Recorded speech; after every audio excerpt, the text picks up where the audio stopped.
Forgetfulness. The name of the author is the first to go, followed obediently by the title, the plot, the heartbreaking conclusion, the entire novel.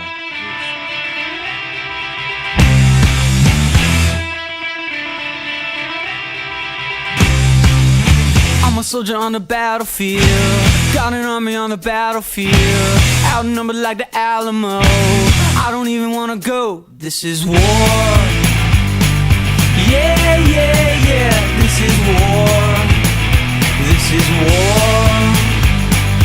Yeah, yeah, yeah. This is war.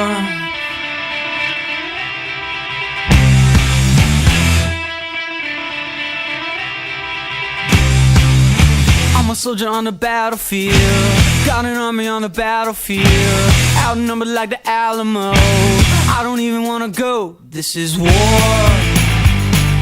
Yeah, yeah, yeah. This is war. This is war. Yeah, yeah, yeah. This is war.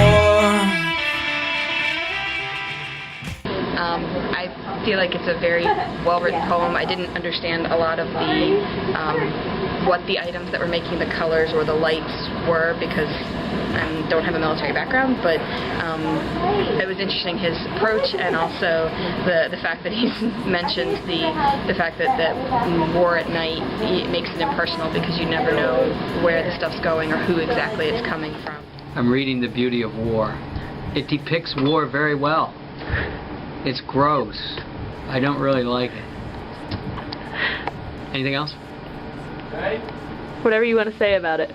That's all I want to say. Okay. But then he also mentioned some of the negative sides, like the screams from dying humans or hurt humans, and the smells, and that those negatives tended to diminish the beauty of it. I read The Beauty of War, and it was really boring and confusing, and I didn't really like it. This poem was fantastic. I absolutely loved it. It's very descriptive and touched my soul. It's very interesting, and I have heard from soldiers that the things at night, like the lights that go off, are kind of pretty, but kind of a sad thing. I thought that it was very melancholy and kind of sad, all about the war and sadness. If I had to guess what it meant, I would say that there's two types of war, and some can be if it's freeing, if it's can be beautiful. I just thought it was a basic description of war at night. I mean, it just talks about all the different ammunition used and different tactics, I suppose. Amber, tell us how it made you feel. It made me feel nostalgic about war. Explain. No, it's sort of very descriptive in it. You could picture it in your head. Yeah, yeah, yeah. This is war. This is war. Yeah, yeah, yeah. This is war. I think this is a poem about an upcoming battle between Attila the Hun and England, or a territory of England. I don't know if we ever got that far. I feel like the imagery is very good for what war is like, or what war does to a society, especially a world war. And I think this poem is about war, and it's a well-written poem, I think, but it wasn't my taste in poems. And I feel like it's trying to encourage the people reading it about, yes, there's all this bad stuff, but basically we need to keep going because we're fighting a crazed foe.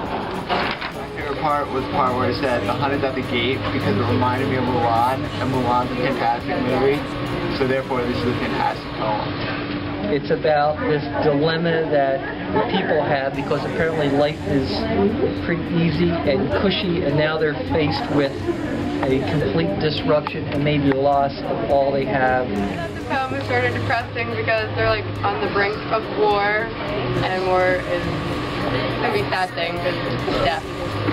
I agree with what Amber said. They keep coming back to this commandment: in courage, keep your heart, and in your strength, lift up your hand, and in patience, keep your heart, and in strength, lift up your hand. And Okay.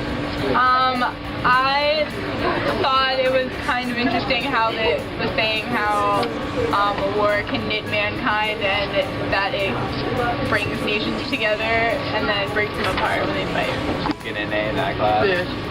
And at the very end, he's kind of saying there's no easy way out, no easy hopes or lies shall bring us to our goal except fighting. And he kind of poses with the end questions of who stands if freedom falls. So in other words, if we give up everything, we don't fight, we lose our freedom, what's the worth? But on the other hand, who dies if England lives? And so if we give up, if we die, and I really don't get the very end, and it frustrates me. But I think that's what it says. Yeah, this is war. I can't be your friend, 'cause I gotta knock you out so I can win.